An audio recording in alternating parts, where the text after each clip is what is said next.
دوسرا ہمارا اور آپ کا تعلق یہ ہے کہ آپ ہمارے محسن ہیں۔ آپ ایک پرعذاب اور ہولناک مقام پر میری جان اور میری عزت بچا چکے ہیں۔ اس لحاظ سے آپ کا احترام اور توقیر ہم پر لازم اور واجب ہے۔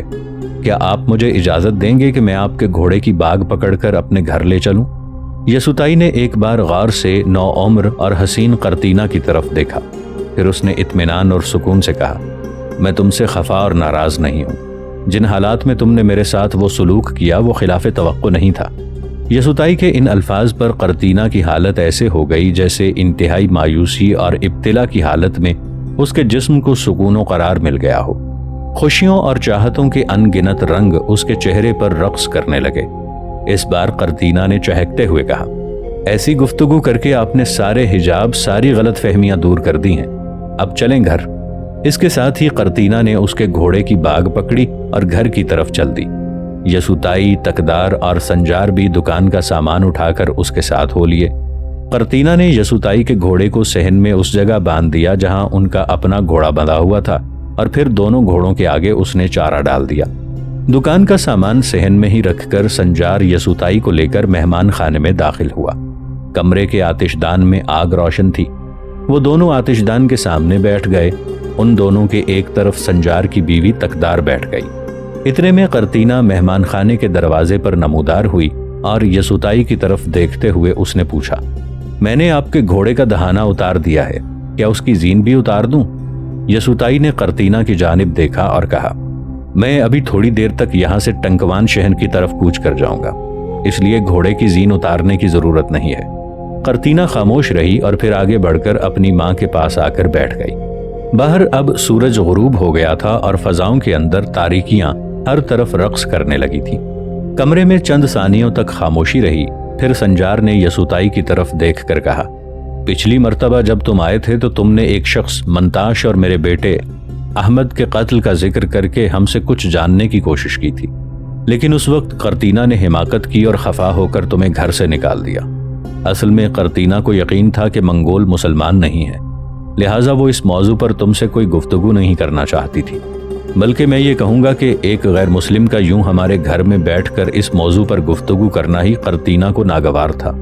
لیکن بعد میں منگولوں کے قراقرم شہر سے باہر جب تم نے اس کی جان اور عزت کی حفاظت کی اور اسے خبر ہوئی کہ تم مسلمان ہو تو یہ اپنے سابقہ رویے پر بڑی پشیمان ہوئی۔ بہرحال اب کہو بیٹے، تمہیں کس کی تلاش ہے اور منگول بھیڑیوں کے اندر تم اور بلائی مسلمان کیسے ہوئے ہو؟ جواب میں یسوتائی نے اپنے باپ منتاش کے صحرائے گوبی میں داخل ہونے، مقولی کے باپ میولی سے مقابلہ جیتنے، اپنی ماں جوبانی سے شادی، ماں اور بہن کے اغوا ہو جانے اور پھر اپنے باپ کی موت کے سارے حالات تفصیل سے سنا ڈالے۔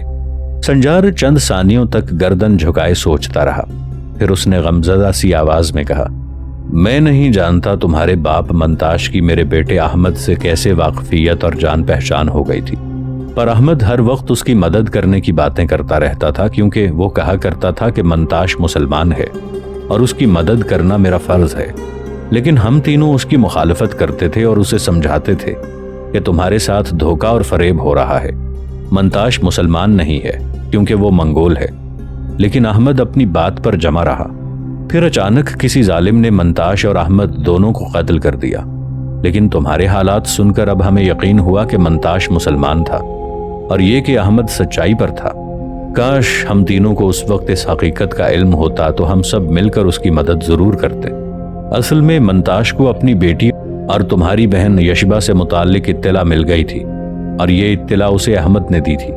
وہ اس طرح کہ یہاں ہمارے اس شہر میں جھیل بالکش کے کنارے کارلوس شہر کا ایک مسلمان مبلغ آیا کرتا تھا، ان کا نام قاتام تھا، کہ شہر کے اندر جو مسلمان ہیں وہ انہی کی تبلیغ کی وجہ سے مسلمان ہوئے ہیں۔ جب وہ تبلیغ کے لیے ادھر آیا کرتے تھے تو ہمارے ہی گھر میں قیام کیا کرتے تھے، ان کے ساتھ ان کے 3 شاگرد بھی ہوا کرتے تھے۔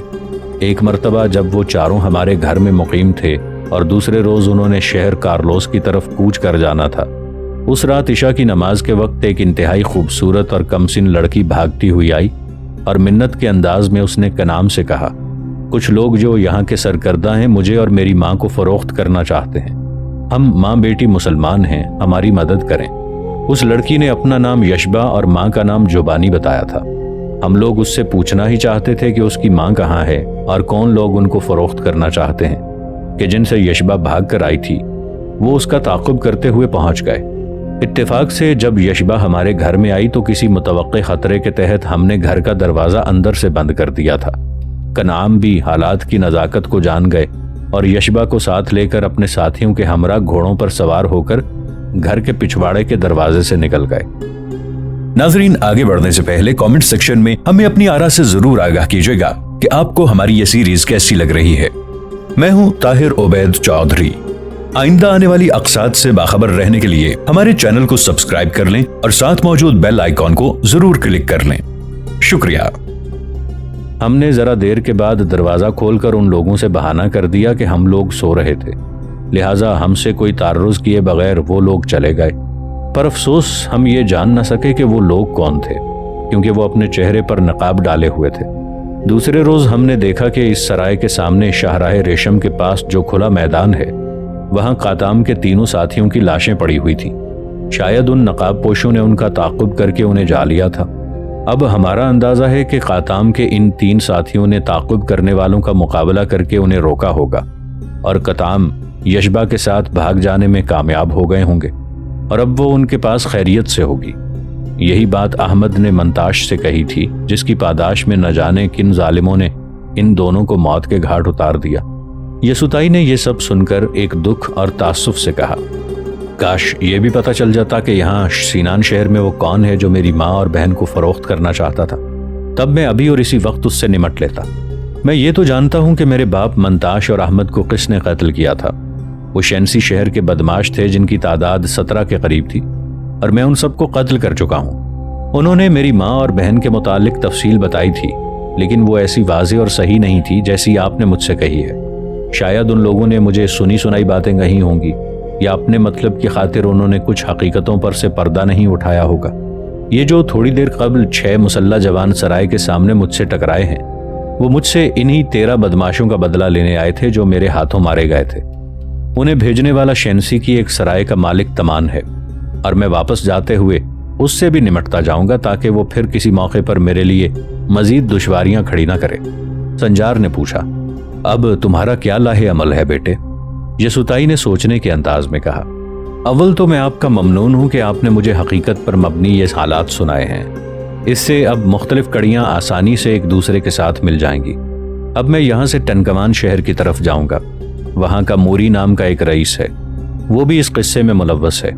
میں پہلے بھی ایک بار اس طرف گیا تھا، لیکن ان دنوں وہ اپنے باغات کے پھل لے کر درائے ہوانگ ہو کی طرف گیا ہوا تھا۔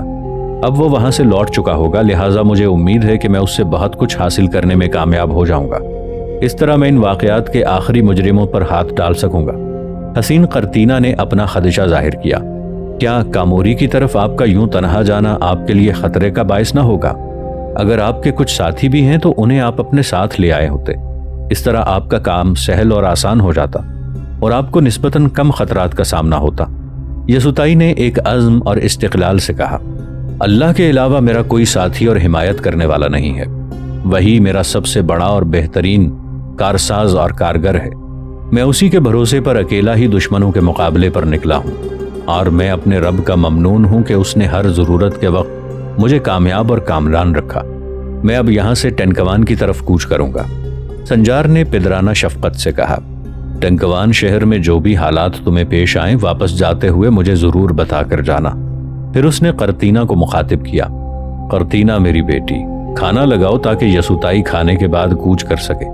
قرطینہ فوراً اٹھی اور برق کی سی تیزی سے باہر نکل گئی۔ اس نے وہیں آتش دان کے پاس کھانا لگا دیا۔ یسوتائی نے ان تینوں کے ساتھ مل کر کھانا کھایا اور پھر وہاں سے ٹنکوان شہر کی طرف کوچ کر گیا۔ شام جس وقت گہری ہو کر رات میں ڈھل رہی تھی، یسوتائی ٹنکوان شہر کے جنوب میں رئیس کاموری کی حویلی کے قریب جا پہنچا۔ اس وقت جاڑے کے باعث ٹنکوان شہر میں ہو کا عالم تھا، تاہم کبھی کبھی اور کہیں کہیں کتوں کے بھونکنے کی آوازیں آ جاتی تھیں۔ ایسا لگتا تھا کہ تاریک رات نے لوگوں پر ماندگی اور کسل اور خود فراموشی اور فنا پذیری طاری کر دی ہو۔ یسوتائی رئیس کاموری کی حویلی کے صدر دروازے پر آیا۔ وہاں دروازے پر جلتی مشعلوں کی روشنی میں 2 محافظ کھڑے تھے۔ ان کے پاس آ کر یسوتائی اپنے گھوڑے سے اترا اور نرم انداز میں اس نے کہا، مجھے تمہارے رئیس کاموری سے ملنا ہے۔ وہ دونوں محافظ بڑے غور سے یسوتائی کی طرف دیکھے جا رہے تھے۔ پھر ان میں سے ایک نے حیرانی اور اچنبھے سے کہا، اے اجنبی، تمہیں کہیں دیکھا ہوا ہے لیکن یاد نہیں آ رہا کہ کہاں دیکھا تھا۔ کیا تم بتاؤ گے نہیں کہ تم کون ہو، تمہارا نام کیا ہے، کدھر سے آئے ہو اور کیوں رئیس کاموری سے ملنا چاہتے ہو؟ دوسرے محافظ نے بڑی بےتابی اور بے چینی کا اظہار کرتے ہوئے کہا، اس سے ایسے سوال نہ پوچھو، اس لیے کہ میں اسے پہچان گیا ہوں اور اب یہ ہمارے لیے قابل احترام ہے۔ یاد کرو، یہ وہی جوان ہے جس نے منگولوں کے سردار کو ہماری لڑکیوں کی رہائی پر آمادہ کیا تھا، جب منگولوں کا سردار حملہ آور ہونے کے بعد ہماری لڑکیوں کو اٹھا کر لے گیا تھا۔ دوسرا محافظ فرت مسرت سے آگے بڑھ کر یسوتائی سے بغلگیر ہو گیا۔ پھر اس نے اپنے ساتھی سے کہا، تم یہیں کھڑے رہنا، میں انہیں رئیس کاموری سے ملاتا ہوں۔ پھر وہ یسوتائی کو حویلی کے اندر لے گیا۔ حویلی کے اندر ایک روشن کمرے کے سامنے اس محافظ نے یسوتائی سے کہا، آپ ذرا یہیں رکیں، میں آپ کے متعلق رئیس کاموری سے بات کر کے آتا ہوں اور مجھے یقین ہے کہ وہ فوراً آپ کو اندر بلا لے گا۔ یسوتائی وہیں کھڑا رہا۔ محافظ تھوڑی دیر بعد واپس آیا اور اس نے یسوتائی سے کہا، آپ اپنے گھوڑے کو یہیں چھوڑ دیں اور اندر چلے جائیں، رئیس کاموری نے آپ کو بلایا ہے، وہ آپ سے مل کر یقیناً خوش ہوگا۔ گھوڑے کو وہیں چھوڑ کر یسوتائی اس روشن کمرے میں داخل ہوا۔ اس نے دیکھا کمرے میں 3 اشخاص بیٹھے ہوئے تھے، ایک بالکل بوڑھا اور ڈھلی ہوئی عمر کا، دوسرا کوئی 40 برس کا اور تیسرا ایک نوعمر نوجوان تھا۔ یسوتائی اندر داخل ہوا تو بوڑھے نے آگے بڑھ کر اس سے مصافحہ کیا اور کہا، میرا نام کاموری ہے۔ پھر اس نے نوجوان کی طرف اشارہ کیا، یہ میرا بیٹا مانوہ ہے۔ پھر اس نے تیسرے فرد کی طرف اشارہ کرتے ہوئے کہا، یہ سینان شہر کا رئیس ایسان ہے، یہ میرے بہترین اور قابل اعتماد دوستوں میں سے ہے۔ مجھے تمہارے متعلق جاننے کی ضرورت نہیں کہ تم کون ہو اور کہاں سے آئے ہو۔ میرا محافظ تمہارے بارے میں مجھے تفصیل سے بتا چکا ہے کہ تمہارا نام یسوتائی ہے اور تم وہ شیر دل اور بہادر اور نیک نیت نوجوان ہو جس نے منگولوں کے سردار تموچن سے خطا کی لڑکیاں آزاد کرائی تھیں۔ ہاں، تم صرف یہ کہو کہ تم کس غرض سے اس طرف آئے ہو اور میں تمہاری کیا خدمت کر سکتا ہوں۔ یسوتائی نے ایک لمحے کو بڑے غور سے رئیس کاموری کی طرف دیکھا، پھر اس نے ایک فیصلہ کن انداز میں ایک جواں عزم کے ساتھ کہا، اے رئیس کاموری، میں ایک عورت اور اس کی بیٹی کی تلاش میں اس طرف آیا ہوں۔ اس عورت کا نام جوبانی تھا اور وہ میری ماں تھی، لڑکی کا نام یشبا تھا اور وہ میری بہن تھی۔ اس موقع پر ایسان نے یسوتائی کی نظر بچا کر اور ایک آنکھ دباتے ہوئے کاموری کی طرف اشارہ کیا اور کہا، اے رئیس کاموری، میں اب جاتا ہوں، پھر کسی وقت آ جاؤں گا۔ آپ اس نوآموز مہمان سے گفتگو اور اس کی دیکھ بھال کریں۔ اس کے ساتھ ہی ایسان وہاں سے اٹھ گیا تھا۔ تھوڑی دیر کے بعد کمرے میں تیزی سے گھوڑا دوڑانے کی آوازیں سنائی دیں، جس کا مطلب یہ تھا کہ ایسان وہاں سے چلا گیا ہے۔ کافی دیر تک کمرے کے اندر خاموشی طاری رہی اور رئیس کاموری اور اس کے بیٹے میں کوئی جواب نہ دیا۔ اس پر یسوتائی پھر بولا، رئیس کاموری، میں نے تم سے کچھ پوچھا ہے اور ابھی تک تم دونوں نے میرے سوال کا جواب نہیں دیا۔ کاموری نے تنزن جواب میں کہا، میں ابھی تک اس سوچ میں ڈوبا ہوا تھا کہ آخر تم اپنی ماں اور بہن کا پوچھنے صحرا سے یہاں میرے پاس کیوں چلے آئے۔ ابھی میں اس بات کی تہ تک نہیں پہنچا کہ تم نے مجھے ایک دوسری الجھن میں ڈال دیا۔ اس نے حیرت سے پوچھا، کیسی الجھن، کیا مطلب؟ کاموری نے خفگی اور ناپسندیدگی کا اظہار کرتے ہوئے کہا، تم وہ پہلے آدمی ہو جس نے مجھے تم کہہ کر مخاطب کیا ہے، ورنہ کسی کی مجال نہیں کہ مجھے یوں خطاب کرے۔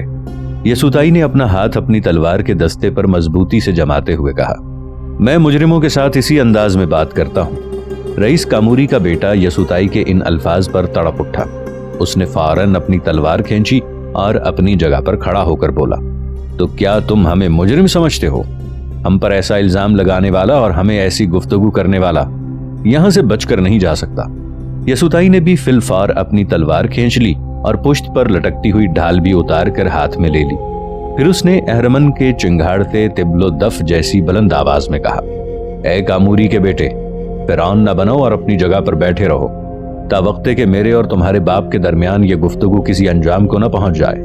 پھر اس نے تلوار لہرا کر کہا، اور سن رکھو کاموری کے بیٹے، اگر تم نے اپنی فرعونیت اور سرکشی کا اظہار کیا تو دیکھنا، میرا نام یسوتائی ہے اور صحرائے گوبی میری ذات کے وقار اور شجاعت کا گواہ ہے۔